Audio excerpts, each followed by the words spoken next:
so happy to be here and so happy to see all of you.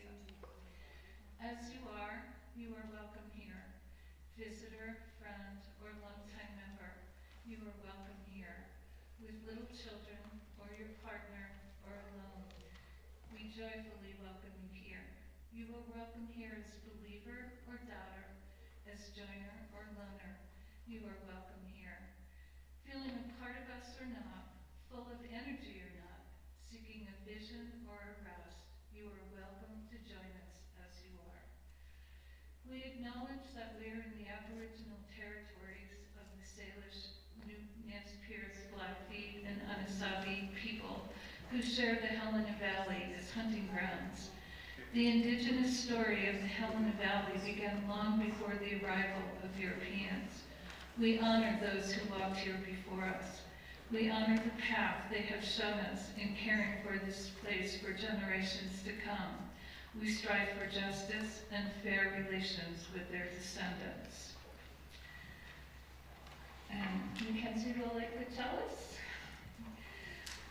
We gather at this hour as people of faith with joys and sorrows, gifts and needs. We light this beacon of hope, sign of our quest for truth and meaning in celebration of the life we share together. Thank you. And Judy will sing Welcome to the Circle, which is on page 2 of the Open Your Heart Songbook. And Mackenzie. Oh, great.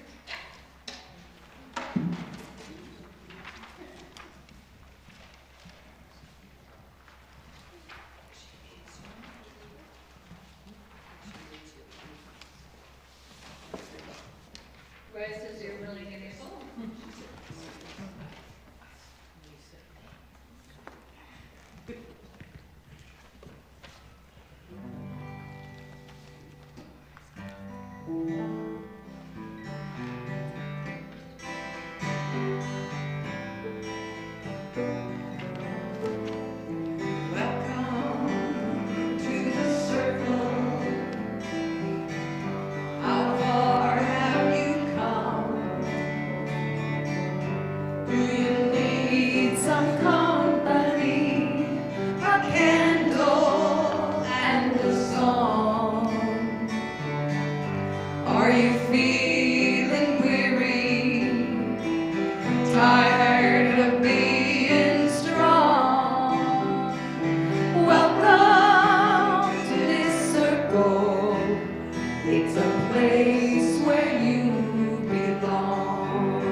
You don't know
today are from a Lebanese poet, Gahil Gibran. Prayer is the song of the heart. It reaches the ear of God, even if it is mingled with the cry and tumult of 1,000 men. So now we do our joys and concerns. No? I got it here. We do that at the end now? Yeah. Okay.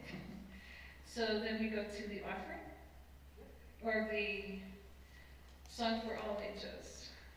The offering. I'm sorry, I haven't been here in a while. Okay, so I think we go to our offering now. Yes. Okay. Anna, would you like to pass around the offering tray? Sure. Okay.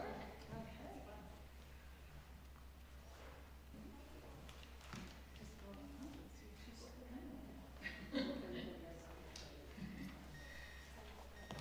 So thank you for your gifts today and for all the gifts of action that make this community possible. If you're visiting, please remain our guest. Your presence is your gift to us. If you wish to donate using Venmo, please use the address BSUU-Fellowship. Checks should be mailed to BSUU, Post Office Box 816 in Helena, and that's in your order of service. And then we'll sing.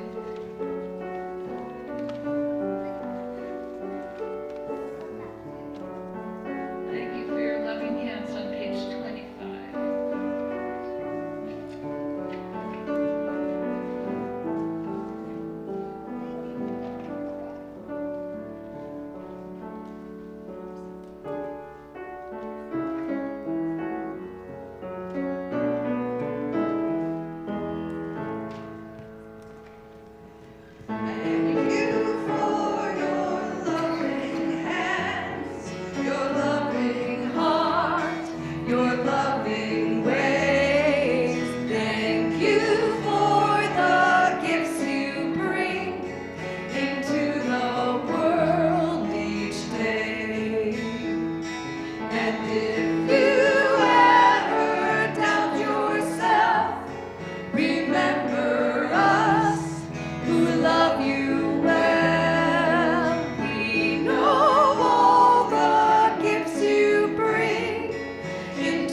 Your mom's right there.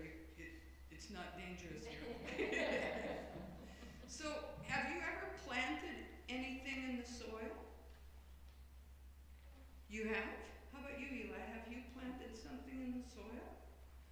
What did you plant? Do you know what it was? Yeah. Was it a seed of some kind? So what happens when we plant seeds? It grows. Eli, have you planted a seed? Yeah? Did it grow into a plant? And it started just from one little seed? Isn't that kind of a miracle? I mean, really.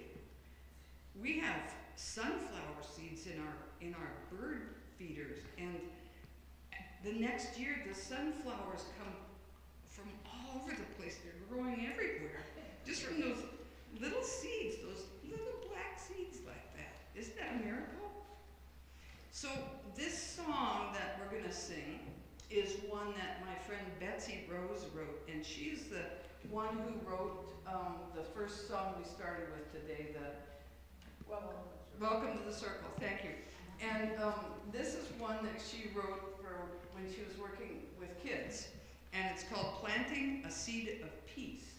And so this one is going to go like this. I am planting a seed of peace on earth. Seed of peace? What do you think happens if you plant a seed of peace? What do you think grows? Anybody out there know? What do you think grows if you plant a seed of peace? Peace. Oh, so if we plant a seed of peace, then we get more peace. Oh, let's sing that. I am planting a seed of peace on earth. Let's see, let's take a little seed out. Let's pretend. Your little seed. Can we hold a little soil in our hands here like this? You got a hand, pretend like there's some soil in it. You got it, Eli? Okay, so we're going to plant a seed of peace. Can you do that? I am planting a seed of peace on earth. Now, peace in my heart, that's where it starts. So let's point to our hearts. You got a place here? That's where we plant love and peace. Peace in my heart, that's where it starts. I am planting a seed of peace. That's simple enough, isn't it? Can we sing it? You ready, Eli? And show me how you're planting the seed. I am planting a seed of peace on earth. Peace in my heart, that's where it starts. I am planting a seed of peace. Let's do it again. Let's see if the grown-ups out there could give us some ideas of how they might put their hands to show us what we're doing. I am planting a seed of peace on earth. Peace in my heart, that's where it starts. I am planting a seed of peace. Now let's see, where else could we plant peace? Besides in our hearts, where could we do something that's peaceful that might help other people be peaceful? What do you think? How about, do you go to school? How about at school? Oh, yeah. I am planting a seed of peace on earth. Peace in my school, more precious than jewels. I am planting a seed of peace. Did you hear that school and jewels rhyme? So that's where that verse came from. Let's try that again. You got your seed? I am planting a seed of peace on earth. Peace in my school, more precious than jewels. I am planting a seed of peace. Then another place that some of the kids that Betsy sang with said, peace on our street where people can meet. So when you're going down the street, can you be nice to people? And is that plant a seed of peace? What do you think, Eli? Is that a good thing to do? Yeah. So we're going to have peace on my street where people can meet. I am planting a seed of peace on earth. Peace on my street where people can meet. I am planting a seed of peace. Let's see, she's got another one. Some of you might live on a block. Do you live on a block? Do you have a street by your house that's a block? So we could say, peace on my block, where we like to talk. Ha! Talk and block. Do you hear how that rhymes? I am planting a seed of peace on earth. Peace on my block, where people can talk. I am planting a seed of peace. And she's got one more that the kids wrote. Oh, peace with my friends. Friendship won't end. Do you have a good friend, Eli? Yeah? Do you have a friend?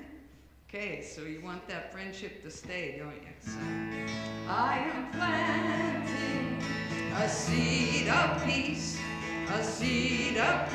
on earth. Peace with my friends, peace with my friends. Friendship won't end. I am planting a seed of peace. Let's do that first verse again. Here we go. I am planting a seed of peace on earth. Peace in my heart, peace in my heart. That's where it starts. I am planting a seed of peace. See if we can imagine the plants coming up. Isn't that something? Thank you. Now Valerie's got a lot more to talk with us about peace, so should we go sit back and listen? Oh. As you journey, may you know, peace and love go with you, peace and love go with you.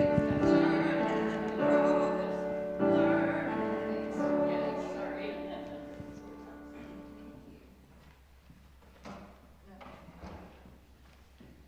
All right, we're planting the seed of peace. Hey Valerie, you need that mic a lot closer. Thank you. Yeah, like. Okay, so I just want to say I'm not going to talk about Ukraine today, although I am leaving again for Ukraine next Tuesday. When I come back in April, I would like to come and talk to you about Ukraine. I do just want to say that, the earthquake is already out of the news pretty much, but the people of Syria, in northwest Syria, it's politics that are keeping humanitarian workers out of Syria. There are 4 functioning hospitals in northwest Syria for over 4 million people. And Hands on Global has tried to get in. We've been told, and many humanitarian workers have been told that it's not possible, and there's a high incidence of humanitarian workers being kidnapped. And so my husband sort of axed it, as did. So I will come back and talk about Ukraine when I get back. Today, it's a prayer for humanity. May I be a guard for those who need protection, a guide for those on the path, a boat, a raft, a bridge for those who wish to cross the flood. May I be a lamp in the darkness, a resting place for the weary, a healing medicine for all who are sick, a vase of plenty, a tree of miracles, and for the boundless multitudes of living beings, may I bring sustenance and awakening, enduring like the earth and sky, until all beings are freed from sorrow, and all are awakened and at peace. I say this prayer every day as I search for meanings, and it gives me some direction. But I, like many, am experiencing deep grief about the state of our world.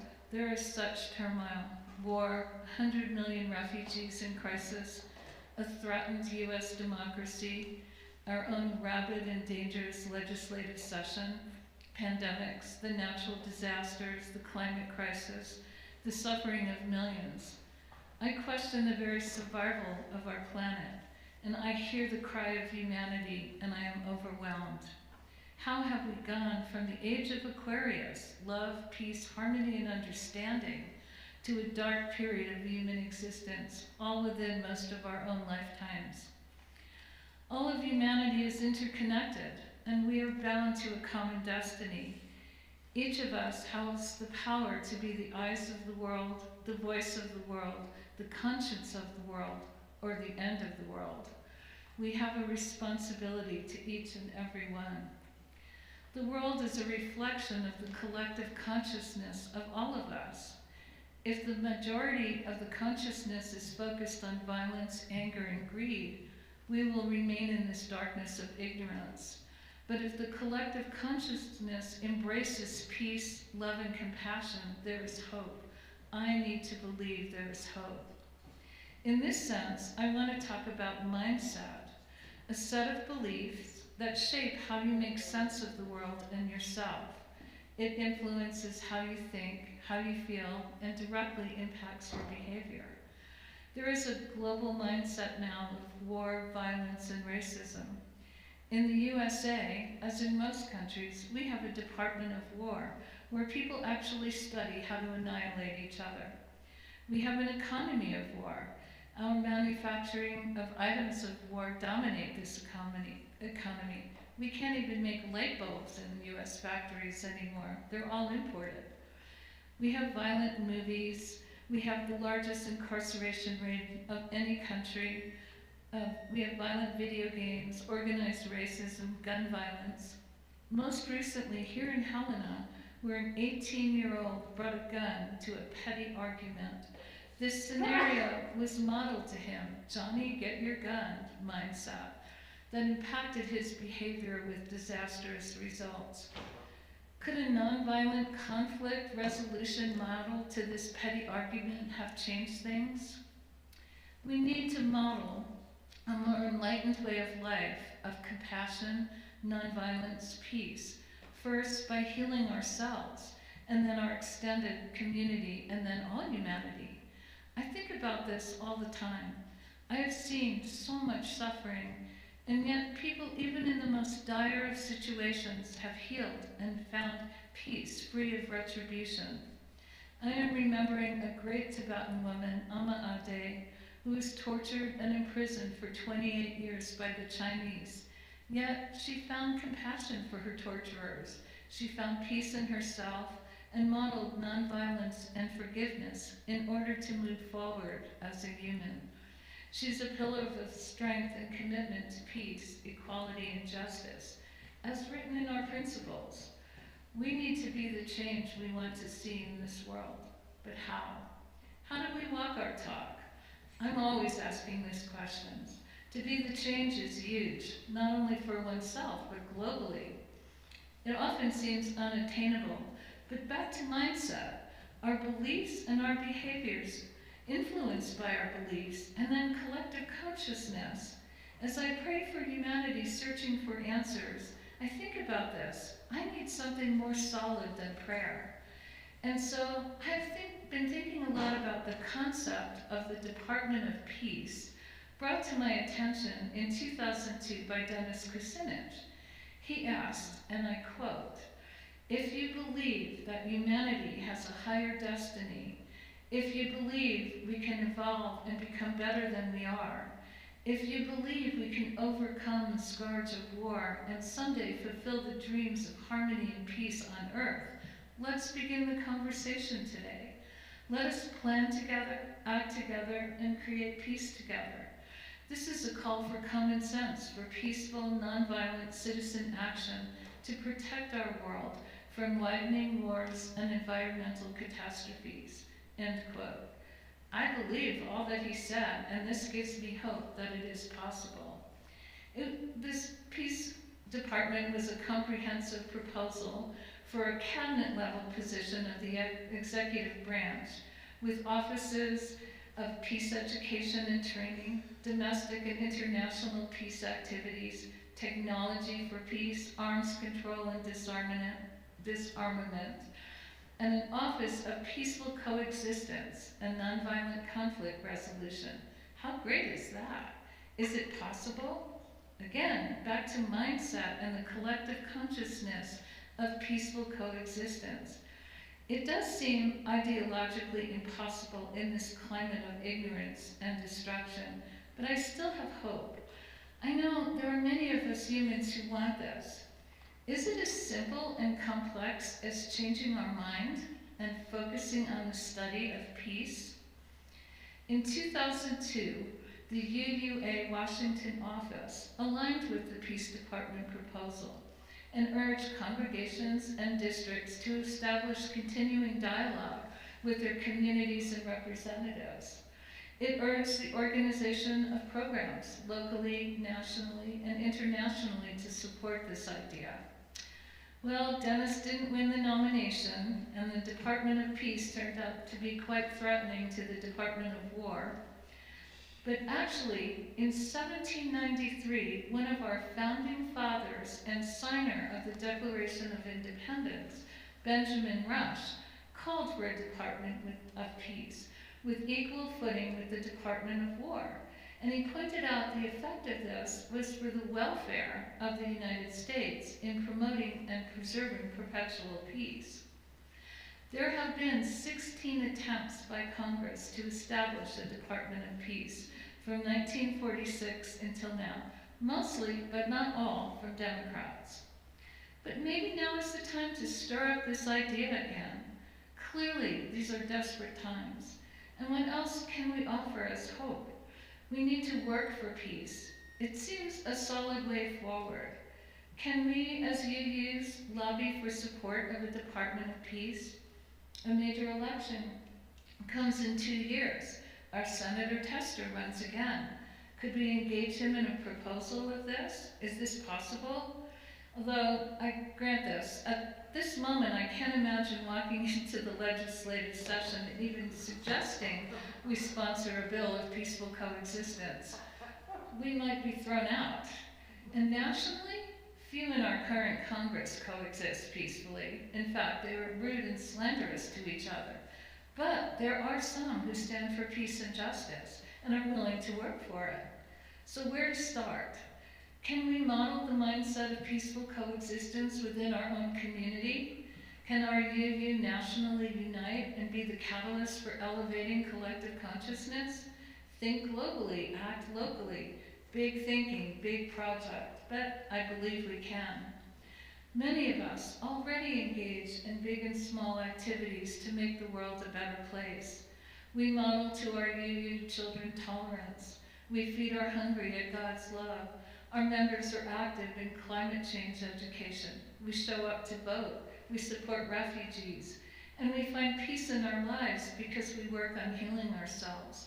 We understand the interconnectedness of humanity. We find commonality and respond with a mindset of cooperation and understanding. Can we step up our activism? I know how difficult it is to find a balance between activism and disengagement for our own peace of mind. The news of the world is painful and difficult, and our compassionate hearts break. It is difficult to stay focused on the deep systemic causes and conditions of the suffering of humanity, and yet that is the work that needs to be done. We can easily be in a mindset of hopelessness. Osho, an Indian scholar, says, life is hopeless unless you change it.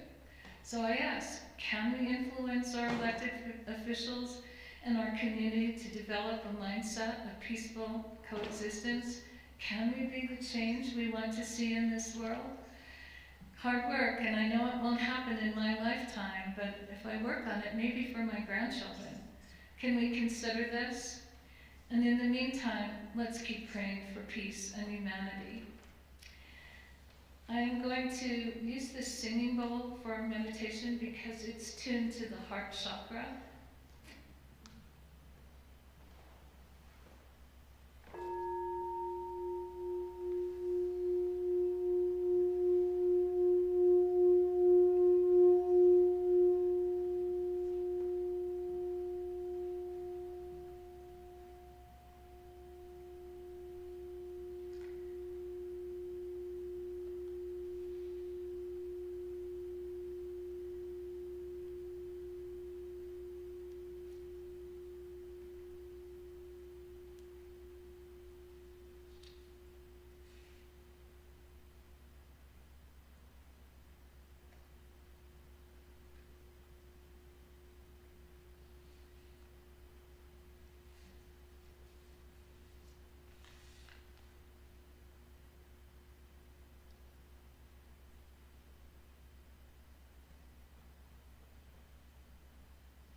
reflections, or do we reflect at our dinner?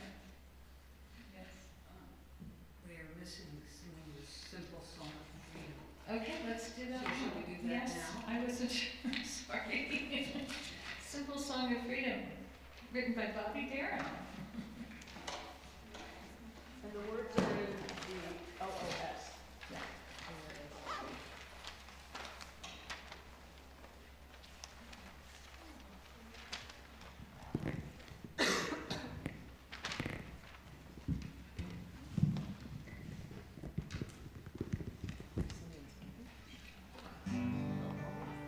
Do you stand as you're willing and able? So Bobby Darin, after he made a lot of money singing songs like Mac the Knife and whatever else, he became very moved to move as to be a peace activist. And it's a little known fact about Bobby Darin, but he then spent a bunch of his own money making an album that was a peace activist album.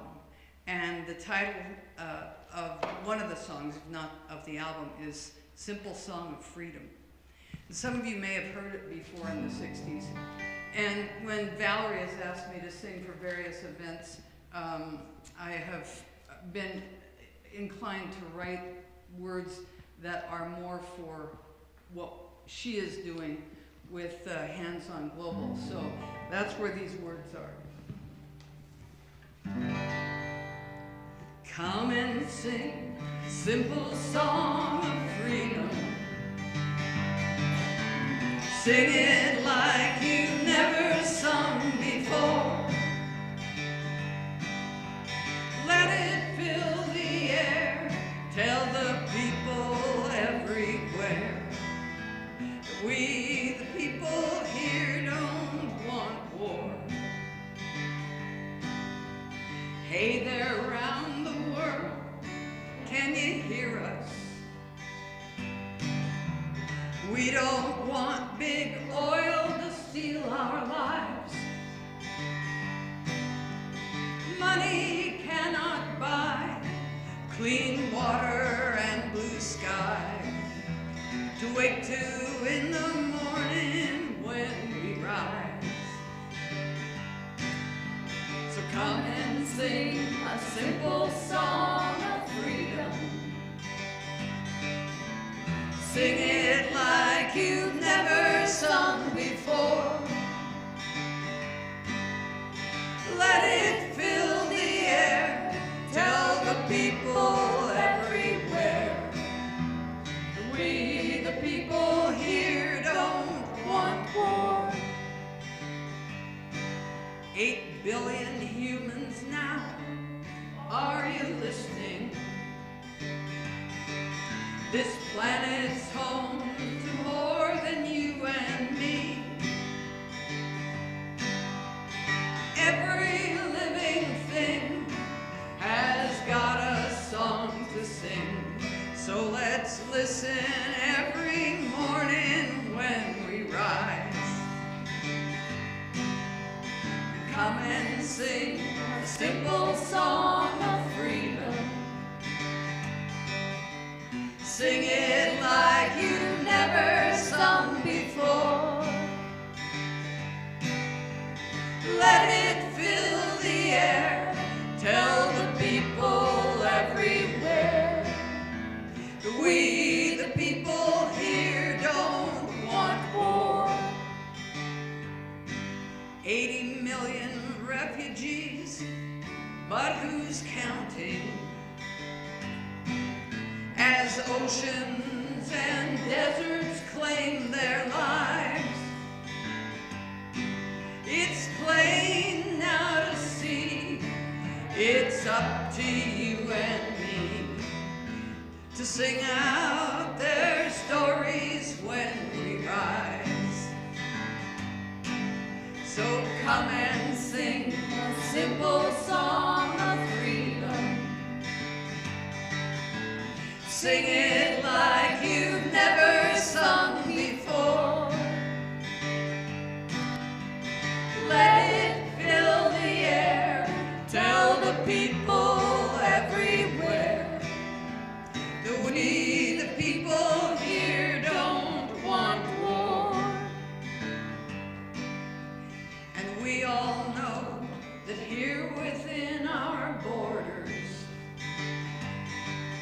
is a nation built on white supremacy. It's past time to break free from that manifest destiny. So let's lift every voice now and sing. Come and sing a simple song of freedom. Thank you, Bobby Darin. Sing it like you've never sung before. Let it fill the air. Tell the people everywhere. We, the people here, don't want war. Let it fill the air. Tell the people everywhere. We, the people here, don't want war.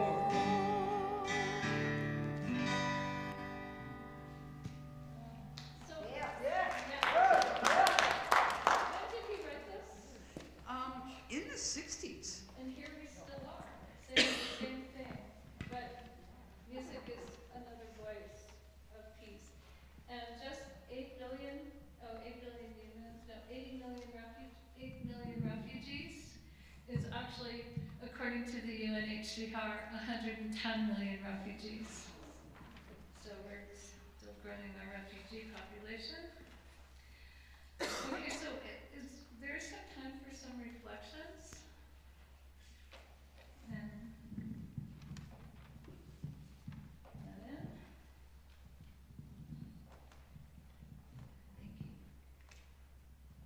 Thank you. Good afternoon. Thank you, first of all, Valerie, for an inspiring speech. So my name is Lennon, pronouns they, them, for any visitors in the room. I appreciate the comment you made at the very end when we talk about social justice work and how exhausting it can be, and the balance between trying to do advocacy work and also having the balance for our own needs for bringing the weight for self-care. I know personally within the last week with everything that's been going on in the legislature, I kind of felt that tug and push this week about how disheartening it was and how I wish I could do more, but also with everything going on outside of the legislature, just taking that time, because we all need it, we all want to do everything we can, but we also have to keep in mind that we can't pour from an empty cup. I just want to say thank you, and I think all of us have that, we wish we could be the difference, and looking at you and knowing you are, thank you. Thank you. Okay. In the song, the line that goes, every living thing has got a song to sing. Let's listen. Every morning when we rise, and it made me think of the symphony last night. Began with the anthem, national anthem of Ukraine, and not did they didn't just rise. The people in the auditorium leapt to their feet and listened. The room was filled with this electricity of admiration and solidarity and hope, and it was an awesome event to feel so many people feeling together for a change, and we rose.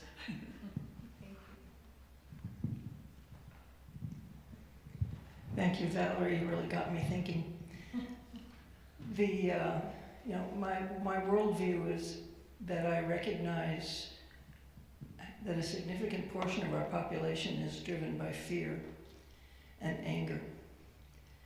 And I have not noticed that there's been an effective way of communicating about that relieves the fear and anger. And so it makes me wonder, well, what would do that? Because I feel like, in fact, the people of good intention and powerful hearts are in the majority in our country. And yet the people that are mad and fearful are loud, and they tend to drown out the rest of us. So I just keep wondering, what can we do?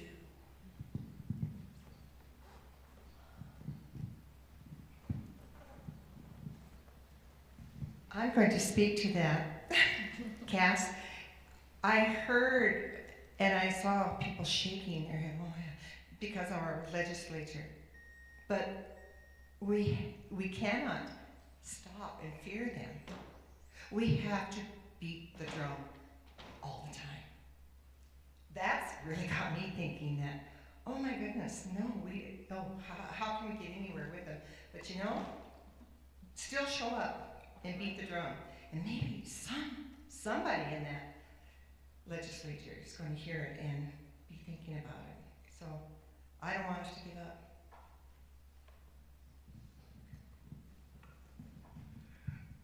Valerie, I don't disagree at all with what you said and with the advocacy for a Department of Peace. But I want to mention that I remember a story I heard when I worked in Washington.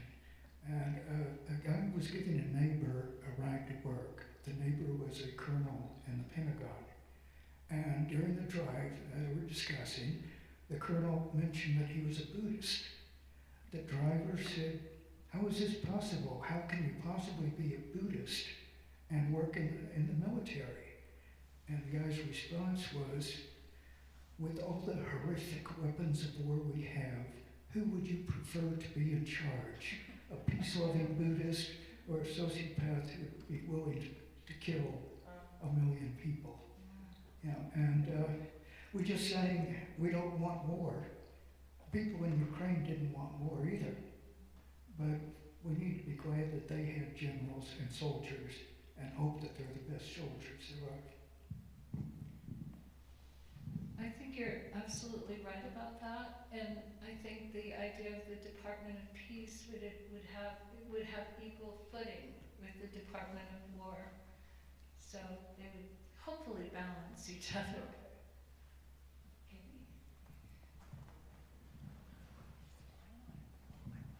Well, Valerie, I really appreciate how much you process and ponder and confront and try to heal the wounds of our very troubled world.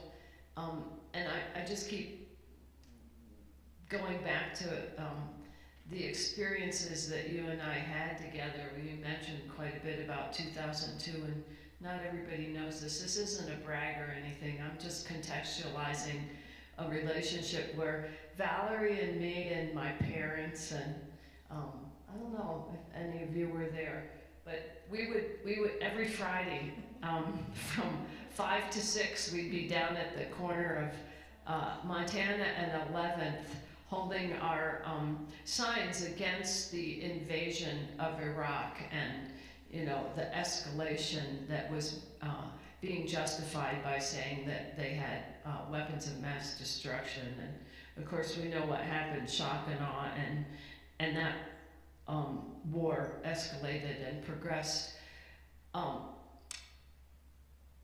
But it was really clear then, I felt very clear then about this is an unjust war that Bush and Cheney and the military-industrial complex is pursuing.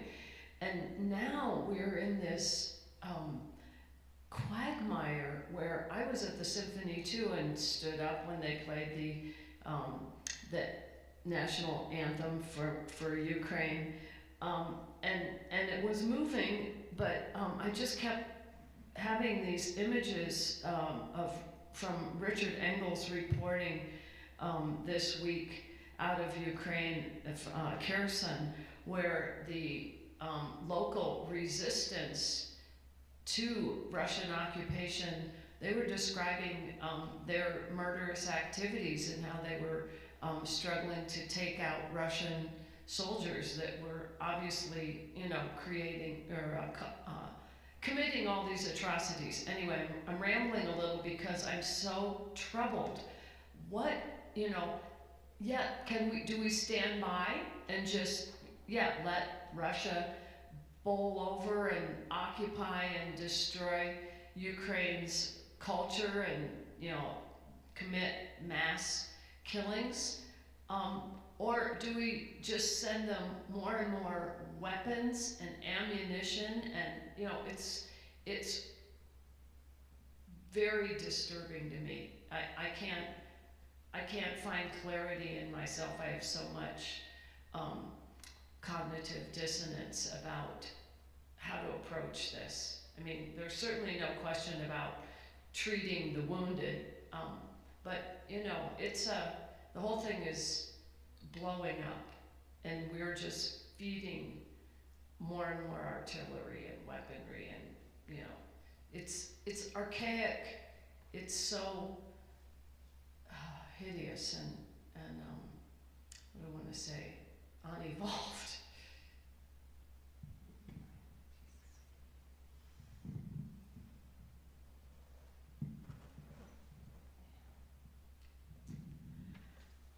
This is oversimplifying.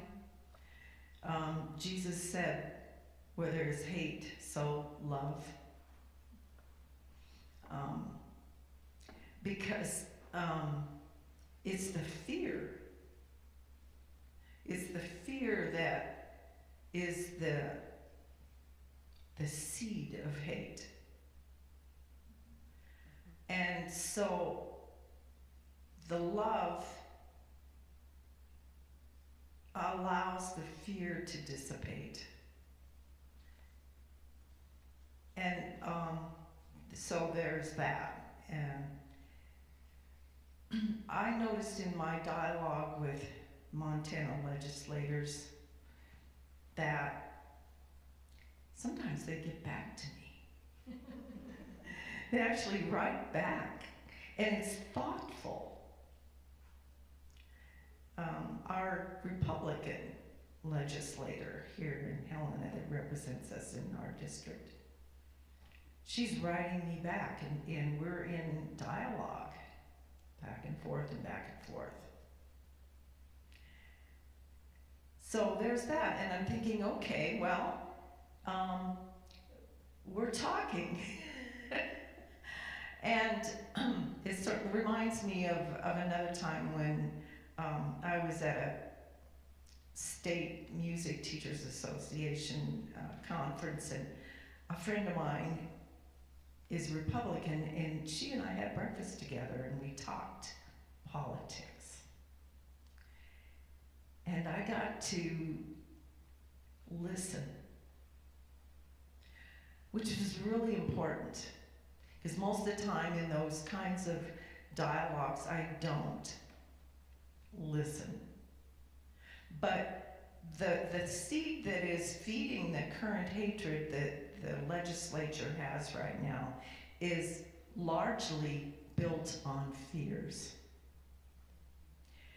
And the more we sow the seed of peace, it's gonna be love at the very grassroots level, person to person, friend to friend, soul to soul. That's where it starts.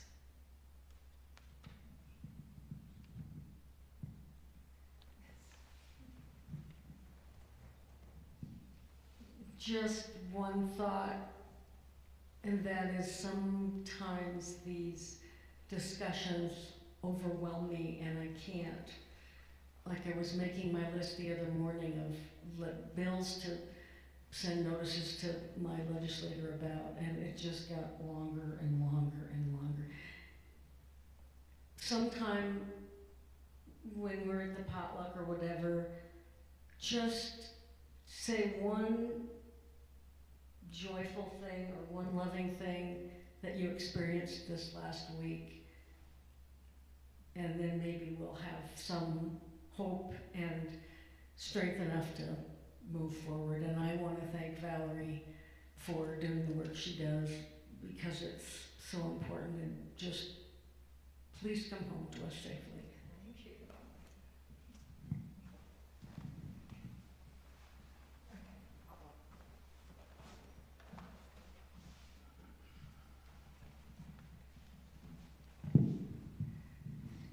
to say also for myself personally, being a peace seeker all my life, supporting the war in Ukraine is a really hard thing for me to do. I question it daily, that, like Katie said, just the complexity, the involvement of so many people and more arms and more arms and more arms. And all I can do myself is go and treat those who we treat and kind of just be in that mindset. Because there are so many victims of war. Not only the soldiers, but the oppressors also are victims of war. You know, it's a really difficult situation. Okay, so, announcements. Are there any announcements? I didn't get any, so yes, Lenny. I will make this a quick announcement. You need a mic, Sarah, or Lennon mic.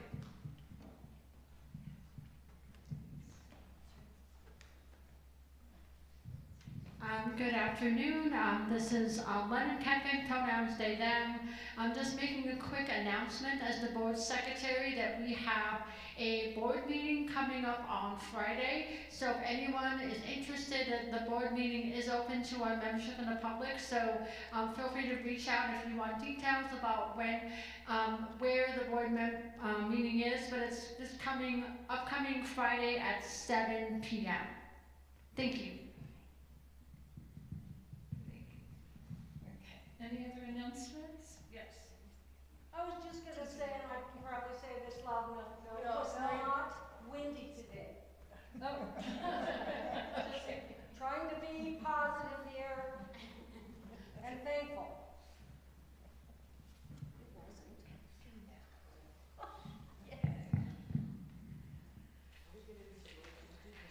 Okay, so now we can do our joys and concerns. No, we wait until we're offline. Are we offline now? Are we gonna do? Hopefully we'll sing Will You Join Me on This Journey and then go offline. Oh, okay. Would that be okay? That would be fine. All right. And we have The words are in, this is kind of our closing circle. we have to extinguish the chalice and Yes. Oh boy, I'm so. That's all right. Messing this up today, I'm sorry.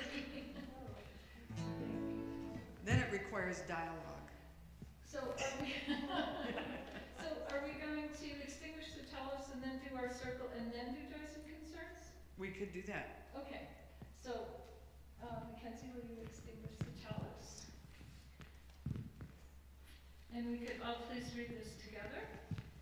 As we extinguish this flame, this one small flame, may we admire it and remember that it takes one small flame to ignite something bigger than itself. Okay? That's a good one. Okay, so we're all going to circle up? We could. Yeah? Whatever you say. You're the leader, Valerie.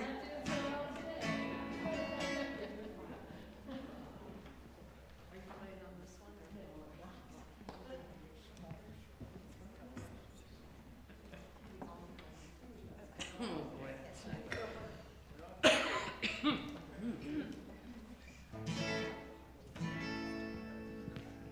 I gotta move the smoke. It's just too much. There.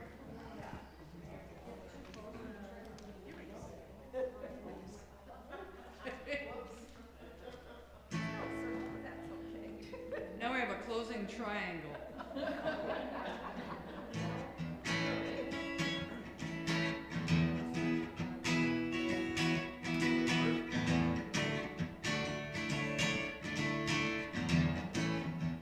Here we go. Will you join me? Will you join me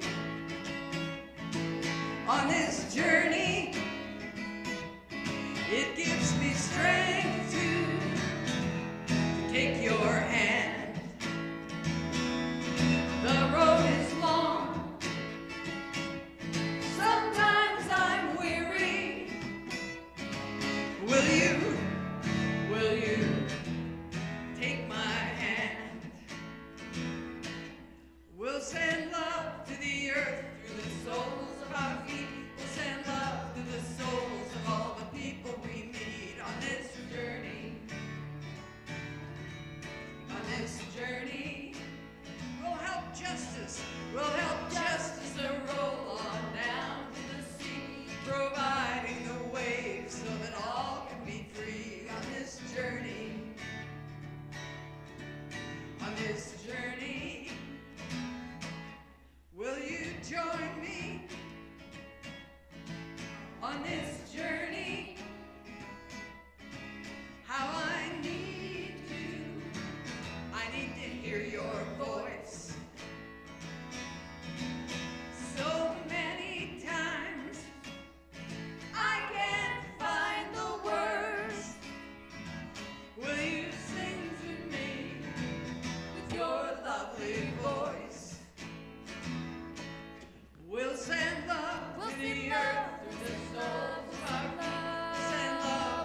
on this journey.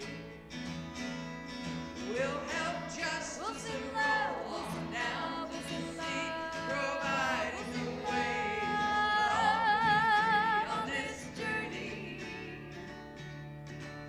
On this journey, will you join me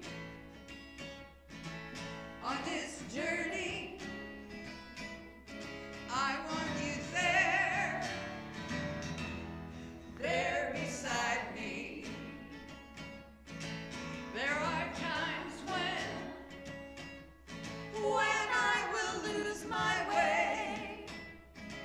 Ah, but you, my friend, you will guide me. We'll send love to the earth, we'll send love to our feet, we'll send love to the souls of all the people we meet on this journey. On this journey, we'll help justice roll on down to the sea, providing the waves so that all can be free on this journey. On this journey, we'll send love. We'll send love on this journey. On this journey, we'll send love. Oh, we'll send love on this journey.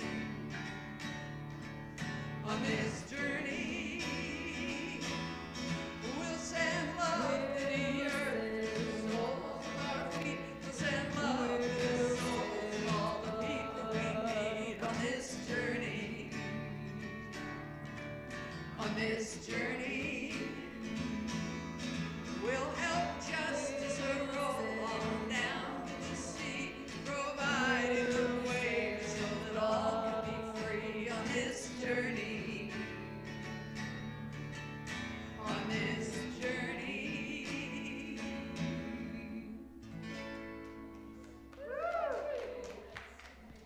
We love you, Valerie. Okay, so do we? Now we do Joy's